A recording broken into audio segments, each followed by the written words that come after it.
वाले class 12 BST का chapter number 2 principles of management. तो ये प्रिंसिपल्स ऑफ मैनेजमेंट कहा किसे जाता है? तो ये कुछ जनरल गाइडलाइंस है जो कि एक मैनेजर को हेल्प करती है सही डिसीजंस लेने में और अपने एम्प्लॉइज के साथ सही से बिहेव करने में। यानी कि हम कह सकते हैं कि principles of management are broad and general guidelines for decision making and behaviour. तो काफी अलग अलग लोगों ने अपने अपने प्रिंसिपल्स बनाए, लेकिन उनमें से दो लोगों के प्रिंसिपल्स सबसे ज्यादा फॉलो किए जाते हैं, हेनरी फ्योल और एफ.डब्ल्यू. टेलर। तो समझते हैं कि फ्योल ने क्या क्या प्रिंसिपल्स दिए। तो सबसे पहला डिवीजन ऑफ वर्क, यानी कि एक बड़े काम को अलग अलग लोगों के बीच में बांट देना चाहिए। फॉर एग्जाम्पल, एक स्कूल का काम होता है बच्चों को पढ़ाना। अब वो ये काम अलग अलग टीचर्स के बीच में बांट देता है। तो यहाँ स्कूल ने डिवीजन ऑफ वर्क किया। Second, authority and responsibility. Authority का मतलब डिसीजंस लेने की पावर और रिस्पॉन्सिबिलिटी का मतलब काम को कंप्लीट करने की जिम्मेदारी। तो ये प्रिंसिपल कहता है कि अथॉरिटी और रिस्पॉन्सिबिलिटी दोनों बैलेंस में होनी चाहिए। यानी कि ऐसा नहीं होना चाहिए कि आपने किसी को अथॉरिटी बहुत ज्यादा दे दी बट रिस्पॉन्सिबिलिटी नहीं दी, या फिर रिस्पॉन्सिबिलिटी बहुत ज्यादा दे दी बट अथॉरिटी नहीं दी। फॉर एग्जाम्पल, आपने एक पर्सन को रिस्पॉन्सिबिलिटी दी कि उसे 100 यूनिट्स पेन बनाने हैं, लेकिन आपने उसे अथॉरिटी नहीं दी कि वो पेन बनाने के लिए रॉ मटेरियल्स खरीद सके। तो ऐसा नहीं होना चाहिए। अथॉरिटी और रिस्पॉन्सिबिलिटी दोनों बैलेंस में देनी चाहिए। तीसरा प्रिंसिपल है डिसिप्लिन, यानी कि जो ऑर्गेनाइजेशन के रूल्स और जो एम्प्लॉयमेंट एग्रीमेंट है उनको फॉलो करना। Fourth, unity of command. ये प्रिंसिपल कहता है कि एक एम्प्लॉय को केवल एक ही बॉस से ऑर्डर मिलने चाहिए, ना कि बहुत सारे बॉसेस से, क्योंकि अगर उसे बहुत सारे बॉसेस ऑर्डर देंगे तो वो कंफ्यूज हो जाएगा और अपना काम ढंग से नहीं कर पाएगा। Fifth, unity of direction. तो इस प्रिंसिपल को हम एक सिंपल से एग्जांपल के थ्रू समझते हैं। तो एक कंपनी है जो कि दो चीजें बेचती है, फ्रूट जूसेस और कोल्ड ड्रिंक्स। इन दोनों प्रोडक्ट्स के अलग मार्केट्स हैं, अलग रॉ मटेरियल्स हैं और अलग कस्टमर्स हैं। इसीलिए इन दोनों की अलग अलग टीम्स हैं और अलग अलग मैनेजर हैं। क्यों? क्योंकि अगर एक ही मैनेजर दोनों चीजों को मैनेज करेगा तो काफी ज्यादा कंफ्यूजन होगा और टीम मेंबर्स के पास एक डायरेक्शन नहीं होगी। इसीलिए यूनिटी ऑफ डायरेक्शन कहता है कि अलग अलग टाइप के काम के लिए एक ही हेड होना चाहिए, यानी कि जो टीम को मैनेज करे, और एक ही प्लान होना चाहिए। Sixth, subordination of individual interest to general interest, यानी कि जो एम्प्लॉय का इंटरेस्ट है वो हमेशा ऑर्गेनाइजेशन के इंटरेस्ट के बाद आना चाहिए। यानी कि एम्प्लॉय को हमेशा ऑर्गेनाइजेशन के बारे में पहले सोचना चाहिए। सेवेंथ, रेम्यूनरेशन ऑफ एम्प्लॉयज, यानी कि जो सैलरी आप अपने एम्प्लॉयज को दे रहे हो वो एम्प्लॉय के लिए भी फेयर होनी चाहिए और ऑर्गेनाइजेशन के लिए भी, यानी कि ना ही बहुत ज्यादा और ना ही बहुत कम। Eighth, centralization and decentralization. Centralization का मतलब ऑर्गेनाइजेशन की सारी डिसीजन मेकिंग पावर्स केवल कुछ ही लोगों के पास होना, और डिसेंट्रलाइजेशन का मतलब पावर को अलग अलग लोगों के बीच में डिवाइड कर देना। तो फ्योल का प्रिंसिपल कहता है कि कोई भी ऑर्गेनाइजेशन ना ही पूरी तरीके से सेंट्रलाइज्ड होनी चाहिए और ना ही पूरी तरीके से डिसेंट्रलाइज्ड, दोनों में बैलेंस होना चाहिए। Ninth, scalar chain. तो हर ऑर्गेनाइजेशन में काफी सारे लोग काम करते हैं, तो अगर एक जने को दूसरे जने के साथ कम्युनिकेट करना है तो वो स्केलर चेन के थ्रू कर सकता है। बट ये स्केलर चेन क्या है? तो स्केलर चेन एक चेन होती है, जैसे कि ये हम एक बार के लिए मान लेते हैं कि ए, बी, सी, डी, एल, एम और एन कंपनी में काम करते हैं और ए हाईएस्ट अथॉरिटी पे है और बाकी सब उसके नीचे काम करते हैं। तो अगर सी ए को कुछ कहना चाहता है तो वो उसे डायरेक्टली नहीं बोल सकता, उसे इस चेन के थ्रू जाना होगा। यानी पहले सी उस चीज को बोलेगा बी को और फिर बी उसे बोलेगा ए को। ऐसे ही अगर बी को एम को कुछ बोलना है तो वो पहले उसे बोलेगा ए को, ए उसे बोलेगा एल को और एल उसे बोलेगा एम को। बट अगर कोई इमरजेंसी है तो ये चेन ब्रेक की जा सकती है और जो लोग सेम लेवल ऑफ अथॉरिटी पे हैं वो डायरेक्टली कम्युनिकेट कर सकते हैं। यानी कि अगर सी को कोई चीज अर्जेंटली बोलनी है एन को तो वो उसे डायरेक्टली बोल सकता है, बट ऐसा सिर्फ इमरजेंसी के केसेस में होता है और इसी केस को कहा जाता है गैंग ब्रेक। Tenth, order. तो जैसे कि बुक्स को लाइब्रेरी में रखा जाता है, टीचर्स स्टाफ रूम में होते हैं वैसे ही हर ऑर्गेनाइजेशन में लोगों को और चीजों को सही जगह पे होना चाहिए ताकि टाइम बचे और एफिशिएंसी बढ़े। 11th, इक्विटी, यानी कि एम्प्लॉयज में किसी भी तरीके का डिस्क्रिमिनेशन नहीं होना चाहिए on the basis of sex, religion और language. 12th, stability of personal. तो ये प्रिंसिपल कहता है कि अगर आपकी ऑर्गेनाइजेशन किसी एम्प्लॉय को हायर करती है तो उसे बार बार चेंज नहीं करना चाहिए, यानी कि कम से कम टर्नओवर होना चाहिए। टर्नओवर का मतलब एम्प्लॉय को बार बार रिप्लेस करना। 13th, इनिशिएटिव, यानी कि एम्प्लॉयज कंपनी के डेवलपमेंट के लिए अगर कोई इनिशिएटिव लेना चाहे और किसी प्लान को एग्जीक्यूट करना चाहे तो उन्हें एनकरेज करना चाहिए। 14th, spirit D corps.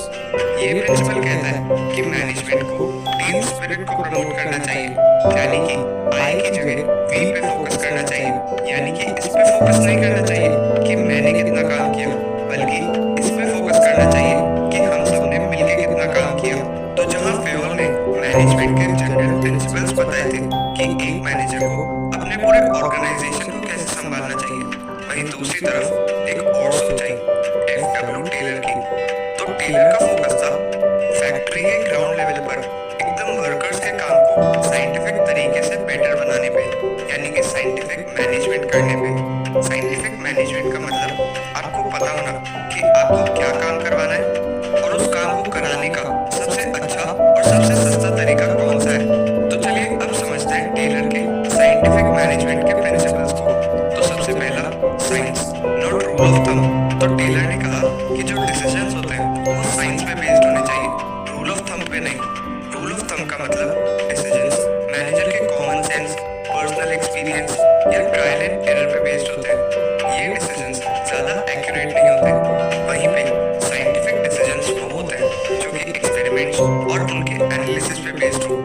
ये डिसीजंस ज्यादा एक्यूरेट होते हैं। Second, harmony not Discord. तो लगभग हर ऑर्गेनाइजेशन में दो ग्रुप्स होते हैं, एक मैनेजमेंट का और एक वर्कर्स का, और इन दोनों ग्रुप्स में काफी बार आपस में लड़ाई हो जाती है। जो मैनेजमेंट होता है उसे लगता है कि ये वर्कर्स अच्छे से काम नहीं करते, और जो वर्कर्स होते हैं उन्हें लगता है कि मैनेजमेंट हमें इतने सारे काम के बदले बहुत कम सैलरी दे रहा है। तो फेयोल ने कहा कि इन्हें मेंटल रिवॉल्यूशन लाना होगा, यानी कि जो मैनेजमेंट और वर्कर्स हैं उनमें हार्मनी होनी चाहिए, क्योंकि एक ऑर्गेनाइजेशन के लिए ये दोनों बहुत इंपॉर्टेंट होते हैं।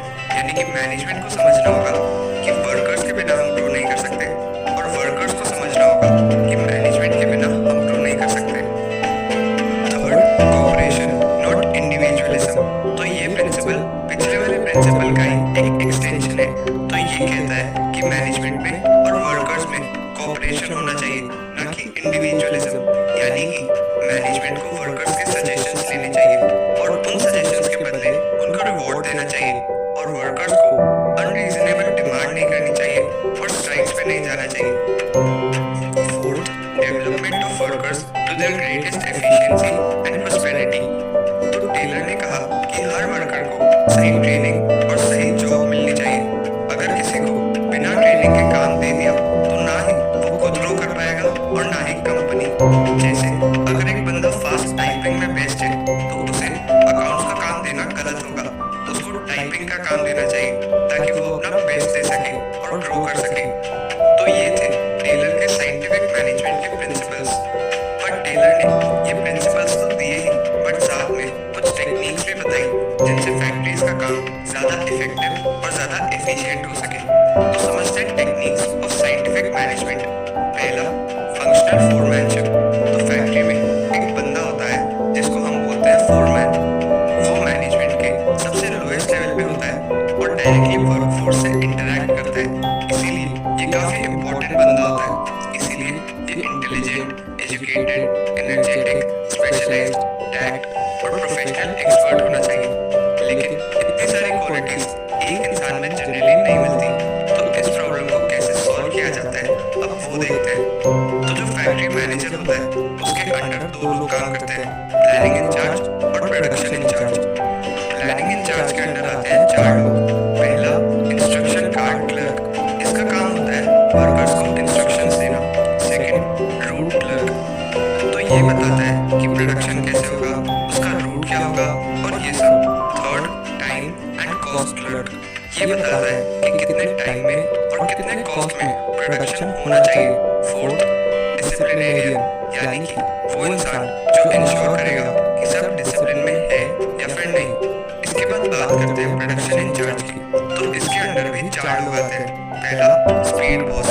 ये इंश्योर करता है कि जो टाइम डिसाइड किया है उस टाइम में प्रोडक्शन हो रहा है या फिर नहीं। Second, gang boss. इसका काम होता है मशीन्स और टूल्स प्रोवाइड करना वर्कर्स को। उसके बाद रिपेयर बॉस इंश्योर करता है कि मशीन्स ठीक से काम कर रही हैं या फिर नहीं। और लास्ट है इंस्पेक्टर। ये चेक करता है आउटपुट अच्छी क्वालिटी का बन रहा है या फिर नहीं। दूसरी टेक्निक है standardisation and simplification of work. Standardisation का मतलब हमने जो प्रोडक्शन का प्रोसेस है, रॉ मटेरियल्स है, वो सब स्टैंडर्डाइज करने होंगे। सिंप्लीफिकेशन का मतलब अननेसेसरी वैरायटी ना होना। Third, method study. तो हर एक काम को अलग अलग मेथड से किया जा सकता है। तो ये टेक्निक बोलती है कि हमें एक काम को करने का सबसे बेस्ट तरीका ढूंढना चाहिए। फॉर एग्जाम्पल, एक ऑर्गेनाइजेशन को शूज बनाने तो वो 2 तरीकों से बना सकती है। मशीन इंटेंसिव तरीके से, यानी कि मशीन ज्यादा और ह्यूमंस कम, या फिर ह्यूमन इंटेंसिव तरीके से, यानी कि ह्यूमन ज्यादा और मशीन्स कम। वो इन दोनों मेथड्स को ट्राई करके बेटर ऑप्शन को चूज कर सकती है। इस टेक्निक से प्रोडक्शन की कॉस्ट कम होती है और एफिशिएंसी बढ़ती है। फोर्थ, मोशन स्टडी, यानी कि जो भी एम्प्लॉइज कंपनी में काम करते समय जो भी मूवमेंट्स कर रहे हैं उन्हें एनालाइज करना और उन्हें प्रोडक्टिव और नॉन प्रोडक्टिव मोशंस में डिवाइड करना, और जो नॉन प्रोडक्टिव मोशंस हैं उन्हें कम करना। फॉर एग्जाम्पल, एक वर्कर को टूल बॉक्स निकालने के लिए बार बार अपनी सीट से उठना पड़ रहा था, जो कि एक अनप्रोडक्टिव मोशन है। तो हमने उस टूल बॉक्स को उसकी सीट के पास रख दिया ताकि वर्कर अपनी एनर्जी बार बार टूल बॉक्स तक जाने में वेस्ट ना करे। फिफ्थ, टाइम स्टडी, यानी कि काफी सारे वर्कर्स को ऑब्जर्व करना और ये देखना कि एक एवरेज वर्कर को एक काम करने में कितना टाइम लगता है। फॉर एग्जाम्पल, एक ऑर्गेनाइजेशन शूज बनाती है और उसने ऑब्जर्व किया कि एक वर्कर एक दिन में 20 शूज बनाता है। अब इस बेसिस पे हम अपने वर्कर्स को टारगेट देंगे और इसी की मदद से हमें मालूम चलेगा कि कौन सा वर्कर एफिशिएंट है, यानी कि जो 20 शूज से ज्यादा बना रहा है, और कौन सा वर्कर एवरेज है, यानी कि जो 20 शूज बना रहा है, और कौन सा वर्कर इनएफिशिएंट है, यानी कि वो वर्कर जो कि 20 शूज से कम बना रहा है। Sixth, fatigue study. तो हर एक इंसान काम करते करते कुछ टाइम बाद थक जाता है और उसकी एफिशिएंसी कम हो जाती है। तो हमें ये ऑब्जर्व करना है कि वो कितनी देर बाद थक जाता है। उस टाइम के बाद उन्हें एक ब्रेक दे देना चाहिए। साथ ही साथ हमें ये भी ऑब्जर्व करना है कि कितने देर बाद वो वापस से फ्रेश फील कर पा रहा है, जिससे वो अपना काम वापस से शुरू कर पाए। Seventh, differential piece wage system, यानी कि हमें एफिशिएंट वर्कर्स और इनएफिशिएंट वर्कर्स को अलग अलग वेजेस देनी चाहिए। फॉर एग्जाम्पल, स्टैंडर्ड टारगेट है 10 यूनिट्स पर डे और हर यूनिट पर वर्कर को 50 रुपए मिलते हैं। तो एक वर्कर अगर 12 यूनिट्स बना रहा है तो उसे मिलेंगे 600 रुपए, और अगर कोई वर्कर 8 यूनिट से बना रहा है तो उसे मिलेंगे केवल 400 रुपए। तो ये चीज इनएफिशिएंट वर्कर को ज्यादा काम करने के लिए मोटिवेट करेगी। तो ये थी टेलर की मैनेजमेंट की टेक्निक्स। अब समझते हैं कि ये जो मैनेजमेंट के प्रिंसिपल्स हमने पढ़े हैं उनके फीचर्स क्या क्या है। पहला, यूनिवर्सल एप्लीकेशन, यानी कि ये प्रिंसिपल्स दुनिया में हर जगह अप्लाई हो सकते हैं। सेकंड, जनरल गाइडलाइंस, यानी कि ये प्रिंसिपल्स कोई रेडीमेड सॉल्यूशन नहीं है किसी प्रॉब्लम का, ये कुछ जनरल गाइडलाइंस है जो आप फॉलो कर सकते हैं। Third, form by practice and experimentation, यानी कि ये प्रिंसिपल्स प्रॉपर रिसर्च और एनालिसिस करके डेवलप किए गए हैं, इसीलिए ये टाइम टू टाइम इवॉल्व भी करते हैं। फोर्थ, फ्लेक्सिबल, तो ये प्रिंसिपल्स को कैसे अप्लाई करना है, कितना अप्लाई करना है, ये हर ऑर्गेनाइजेशन में अलग होता है। Fifth, based on cause and effect relationship, यानी कि ये बताते हैं कि किस सिचुएशन में कौन सा प्रिंसिपल लगाने पर उसका क्या इफेक्ट आ सकता है। बिहेवियरल, यानी कि ये प्रिंसिपल्स दूसरों के बिहेवियर को इन्फ्लुएंस करने के लिए बने।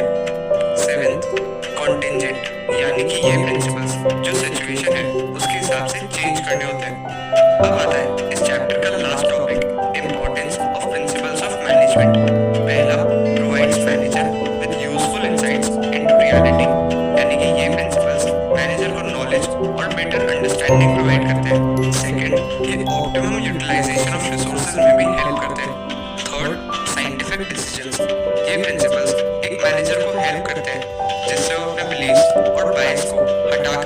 साइंटिफिक और लॉजिकल डिसीजन ले सकता है। Fourth, meeting changing environment requirement, यानी कि मैनेजमेंट के प्रिंसिपल्स फ्लेक्सिबल्स होते हैं और चेंजिंग एनवायरनमेंट के साथ अडैप्ट करने में भी हेल्प करते हैं। और फिफ्थ, फुलफिलिंग सोशल रिस्पॉन्सिबिलिटीज,